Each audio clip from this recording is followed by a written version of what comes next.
welcome to BRC TV as we head to Ipswich for their annual Ipswich Cup meeting.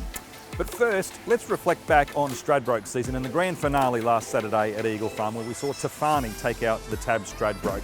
We also saw what we think to be a few potential spring stars in Zaki winning the Q22, Ayrton winning his Group 3 and of course Converge dominating the JJ Aitkins. Let's take a look back at some of the highlights.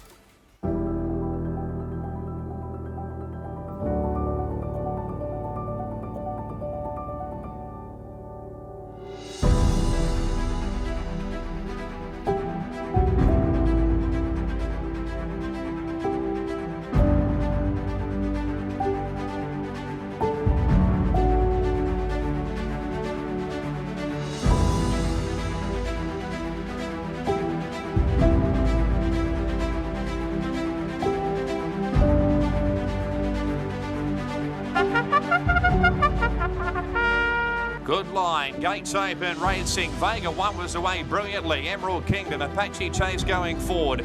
At the 400 metres marker, Apache Chase the leader from Sabato and Cell. Running home is Emerald Kingdom down the outside. Weaving through Vega 1 and Tafane down the outside. Victoria runs home as well. But also Subpoenaed out deeper. Vega 1, Emerald Kingdom. Tafane's on the outside. Tafane, Vega 1. Tafane, Vega 1 from Subpoenaed. Tafane, Vega 1. Flashing late, Mr. Quickie, but Tafane's won the Stradbroke from Vega 1.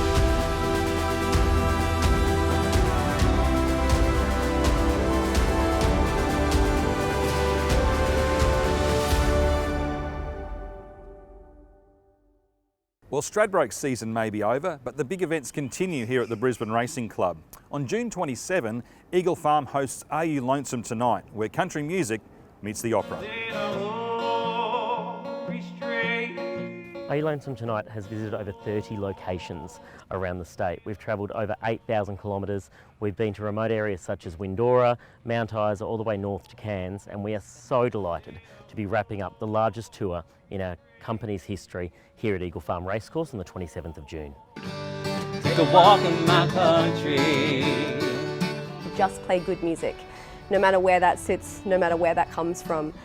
Good music doesn't belong to a genre, it just belongs to people. So we've brought opera and country together, two art forms that might sound like they're poles apart, but ultimately they're about telling story or narrative through song, and that has absolutely resonated right across the state.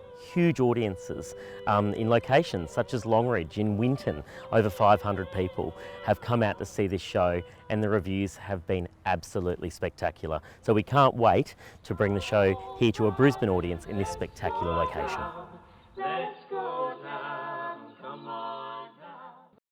Well, it's always a terrific day out there at Ipswich for their annual Cup Day, 3 listed races. And earlier this week we caught up with some of the players heading that way.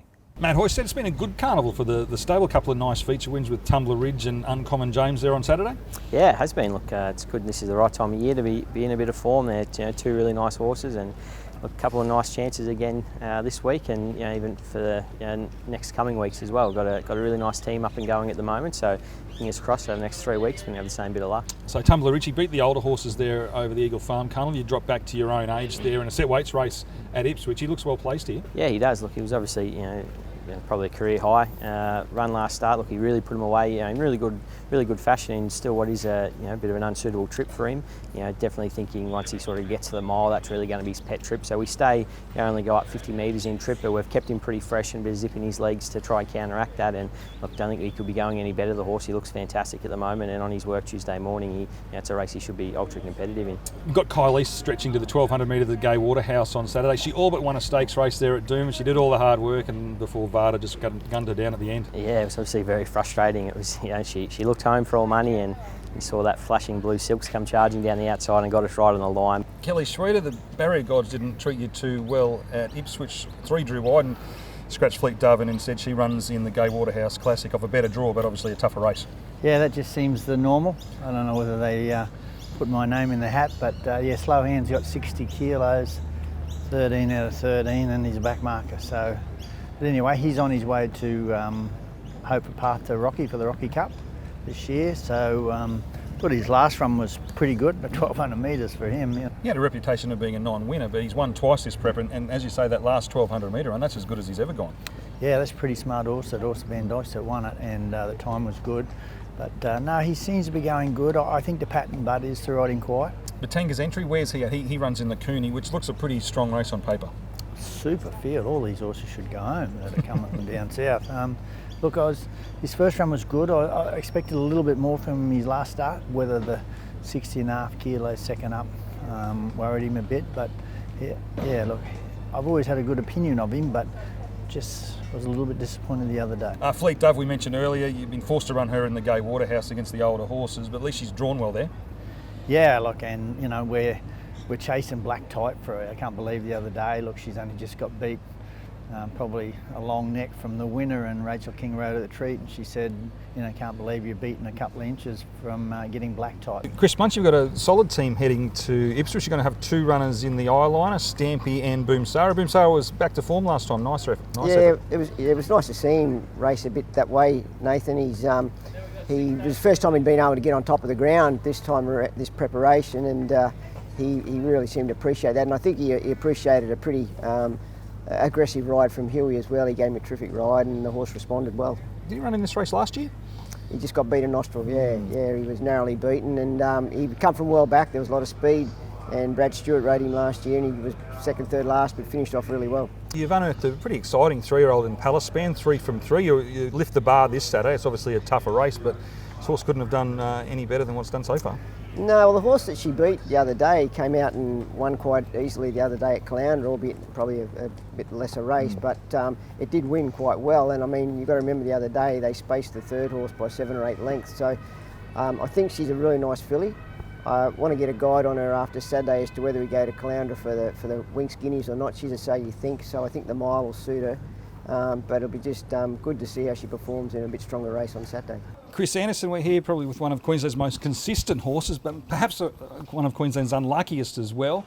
Will Saturday in the Gay Waterhouse Classic be the day she cracks it for that stakes win, Boomtown Lass? Oh, we certainly hope so, and we go there with plenty of enthusiasm off I think a really pleasing first up run. But you're right, she's just a gallant little mare, and every time you send her around she gives 100%, and I tend to look at it from a glass half full, not half empty. I know she's been a bit frustrating running plenty of seconds, but she was a 20 grand purchase and she's won close to 700,000 now. One different Saturday, she's drawn an alley. She's a mare that's accustomed to drawing badly, so that sort of gives her more options than she normally has. Yeah, spot on. She's had to do a little bit of work most of her career. I know statistically it's been awful. It's quite amazing how poorly she has drawn through her life, but that's right. Look, there looks to be some good speed throughout the race, and if she can just tuck in behind them and just get that nice trail, balance up around the circle.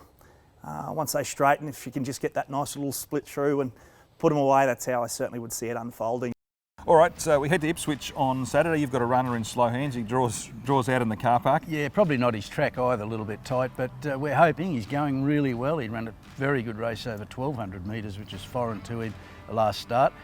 Kelly SCHWEIDA's happy with him. He's gone ahead since then, but he needs an awful amount of good luck to round them up. But I think there's a couple of winners there way through the day. I think Paladas, race 5, the 3-year-old, I liked his last start run in the Fred Best. He wasn't far away. He's got the good gait, should get a good run. Finished alongside Ayrton there, so that looks all right now. It does. Then in race 6, I think Desert Lord, he had a terrific trial recently at his home track at the Sunshine Coast, and I just like when he's on song, this horse, he's got an electric turn of the foot, so I think he's entitled to be the favourite there. Yeah, and the eyeliner, it's always a tough race. Yeah, I guess Amish Boy's the logical one, but he's won 1 from 15. Yeah. He's a 3-year-old with 58. Axe is a 4-year-old with 54. He's a progressive sort of horse. I prefer to be on him each way. He'll go forward. I think he can get across from gate 13, as long as he doesn't have to do too much work. It's a good start there, the 13.50. I like him on each way. Oh, good luck with Slow Hands, good luck with those selections, and also good luck to the club out there at Ipswich. They missed out last year on hosting their big day, so they get to showcase the new event centre on Saturday and welcome a big crowd in. Yeah, they'll have a big crowd there for sure, and this weather looks like it's going to be perfect. Oh, good luck to everyone out there.